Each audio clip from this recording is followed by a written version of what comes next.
लाहौर से अहम खबर शामिल करें। लाहौर तहरीक-ए-इंसाफ के कारकुनों की गिरफ्तारी का मामला। पुलिस ने ज़ेर हिरासत अफराद की रिपोर्ट लिखना शुरू कर दी है। तमाम ज़ेर हिरासत अफराद की अलग अलग लिखी जा रही है।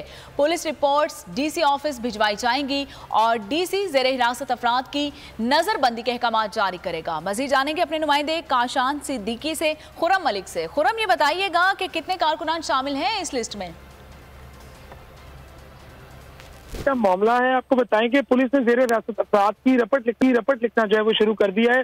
जराये के मुताबिक तमाम जेर हिरासत अफराद की अलग अलग जो है वो रपट लिखी जा रही है। पुलिस रपट के बाद जो है वो डीसी ऑफिस जो है भिजवाई जाएंगी और डिप्टी कमिश्नर जो जेर हिरासत अफराद हैं उनकी नजरबंदी के अहकाम जो है वो जारी करेंगे। जबकि पुलिस की गाड़ी पर हमला करने वाले जो कारकुनान है और पाकिस्तान तहरीक-ए-इंसाफ के रहनुमा हैं, उनके खिलाफ थाना सिविल लाइन में अलग से जो है वो मुकदमा दर्ज किया जाएगा। और जराये ये दावा कर रहे हैं कि उन मुकदमात में जो है वो दहशतगर्दी की दफात जो है वो भी शामिल की जाएंगी। लेकिन देखना यही है कि क्योंकि आज गिरफ्तारियों के हवाले से गुज़िश्ता रोज जो है वो मामला शुरू हुआ था और आज पेशावर से जो है दोबारा जेल बरो तरीक का आगाज हो रहा है, तो लाहौर में जो है तमाम कारकुनान ने अपनी गिरफ्तारी जो है वो खुद साख्ता जो है वो गिरफ्तारियां दी हैं, जबकि जिनमें सीनियर क़यादत भी जो है मौजूद थी और शामिल है। और गिरफ्तारियां दी हैं। खुरम अपडेट कर रहे थे लाहौर से, बहुत शुक्रिया आपका।